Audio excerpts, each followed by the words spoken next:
Thanks to popular culture, Tyrannosaurus rex lives in our minds as a fearsome loner that roared and mindlessly ate everything that moved. In reality, they looked and sounded different, were social, and did things even more nightmarish than you can imagine. But not all is blood and gore. T-Rex bones have also solved some sticky paleontology puzzles. Hello, I am Lisa from Top 10s. And here are the top 10 discoveries changing T-Rex forever. Question for you, babe. If it ain't love, why does it feel so good? Why does it feel so good? Number 10. They had lips. T-Rex may not have been so toothy. A new study suggests that the ferocious dinosaur might have had lips that completely covered its pearly daggers. Sadly, this could one day remove the popular image showing off the permanent croc-like grin. The Cretaceous predator's fearsome fangs had a thin coating of enamel. To avoid decay, especially when this fragile, enamel must remain moist. Today's larger lizards support this face-changing theory. Land-dwelling species, like the Komodo dragon, all having closed teeth. Their lip-lacking brethren, such as crocodiles, live in water, so they don't need the extra moisture. Since T-Rex scared everything on land, not water, it's plausible that they also needed lips to keep those 10-15 cm, 4-6 in, snappers in peak condition. Number 9. They ran in packs. This is one moment in time that you don't want to go back to. In Western Canada, researchers found the tracks of 3 tyrannosaurs moving together. While they didn't find a trail of destruction, interesting behaviors and hints about the dinosaurs themselves were uncovered. These were life-scarred, successful adults. The trio clearly knew how to survive in a dinosaur-y dinosaur world. All 3 were about 30 years old, a grand age for T-Rex. Skin imprints were still visible from the well-preserved tracks and even showed the severed claw from one T-Rex's left foot. They walked side by side but kept well out of each other's reach.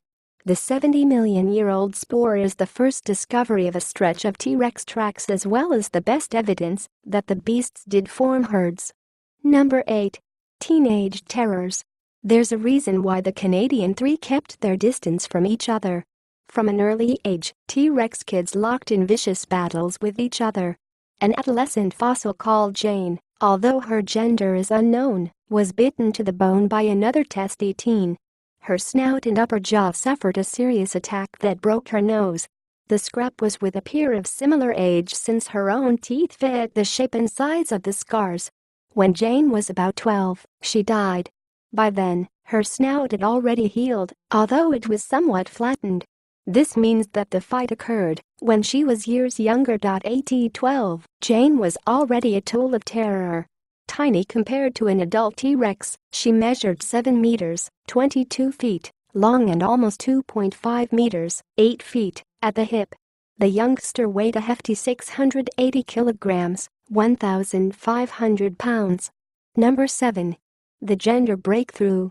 Paleontologists still struggle to separate the girls from the boys. Even species with frills, horns, plates, and spikes possess no clear gender traits, appearing for some reason to be identical. Enter more 1125. The dull-sounding tag is attached to groundbreaking tyrannosaur remains, a definite female. Molecular biologists found a way to identify dino moms at least, all thanks to more 1125. Her thigh bone held evidence that she was pregnant at the time of her death. A special tissue was found inside, named medullary bone. In modern birds, it's as good as a positive pregnancy test. The scientists subjected the tissue to a multitude of tests to rule out a disease and succeeded. The tissue matched medullary bone both chemically and structurally. The discovery proves that, similar to birds, a sharp rise in estrogen laid down true medullary bone in pregnant dinosaurs. Number 6. T-Rex was on the menu. The scary interspecies violence didn't end with breaking each other's noses. If the meat was available and T-Rex was hungry, dinner was served, even if it meant crunching on Cousin Bob. The prehistoric predator needed a lot of meat to survive. Their fossilized poop contained half-digested bones and flesh, indicating a fast metabolism and perhaps quick tummy rumbles urging the dinosaur toward the next meal. Scientific circles have known for a while that T-Rex was a cannibal. Separate discoveries of Tyrannosaur bones, carrying the trademark serrated teeth damage, show that they did indeed feed on each other. Researchers are unsure whether T-Rex cannibalized their own by deliberately killing them or scavenging on the already dead. Most likely both. Number 5. Tooth folds. Anyone can see that Tyrannosaur snappers belong in a slasher movie. Their blood-splattered purpose is hard to overlook. But the deadly bite didn't just come from the obvious. T-Rex's teeth were also built for killing on the inside. Each tooth was serrated like a steak knife. These enamel points touched within what was first mistaken for cracks caused by high-impact grabbing and tearing. A fresh study determined that the cracks weren't feeding damage, but an internal type of fold. Running deep into the tooth, the folds kept it sharp and stable, minimizing the chances of getting knocked out by feisty prey. This dental structure is unique to T-Rex and other carnivorous theropods. The ability to hang on to highly effective fangs could be the reason that these dinosaurs successfully walked the planet as the largest meat-eaters ever. Number 4. Nenotyrannus. In 1988, paleontologist Robert Backer declared a T-Rex-type skull to be a new species, Nenotyrannus. Compared to the robust head of a tyrannosaur, the Cleveland Museum fossil was infinitely smaller, narrower, and had more teeth. But was it really a dainty family member or a baby T-Rex? Few believed that T-Rex could change so drastically while growing, and so the debate raged for years. In 2001, the most intact juvenile T-Rex to date was discovered in Montana. It was none other than Jane, which we discussed above. The half-grown dinosaur was the missing middle child that connected the Cleveland skull to her own breed.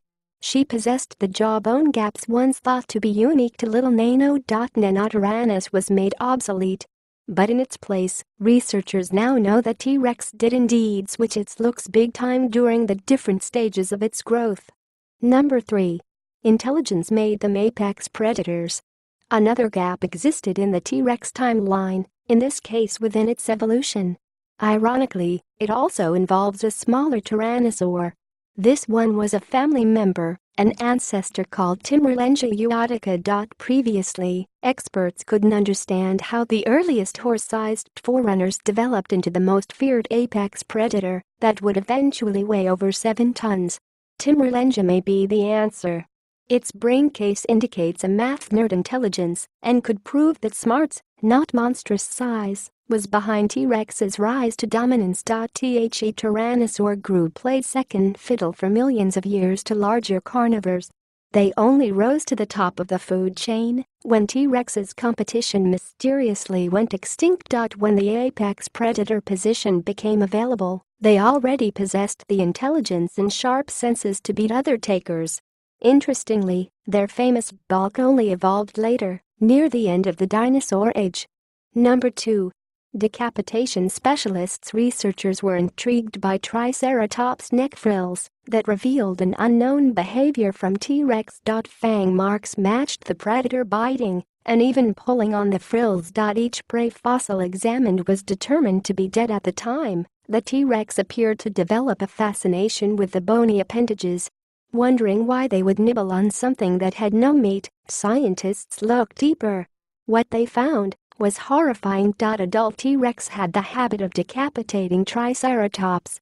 The nibble was more of a violent tugging, so the T-Rex could pull off the head of its prey. Triceratops' neck muscle appeared to have been the sought-after delicacy, and the bony frill was in the way. There were also slash marks on the neck joints of several Triceratops, something only possible if the herbivores had been torn off. Number 1. They didn't roar to discover what T-Rex really sounded like. A study looked at the nearest thing to dinosaurs alive today, examining how these so-called archosaurs, crocodiles and birds, vocalize. Researchers concluded that bigger dinosaurs such as Tyrannosaurus didn't perform theatrical bellows that shook the earth. If it was anything like its feathered descendants, it would not have had vocal cords but air sacs, perhaps even an avian syrinx. Without vocal cords, T-Rex couldn't roar. When feeling the need to communicate, T-Rex would have inflated the sacs to produce noises without opening its jaws, just like some of the larger bird species do. The real sounds of the most well-known dinosaur would have been disappointing, closed-mouth booms and coos. That's all. Thank you guys for watching this video. Make sure to subscribe and like.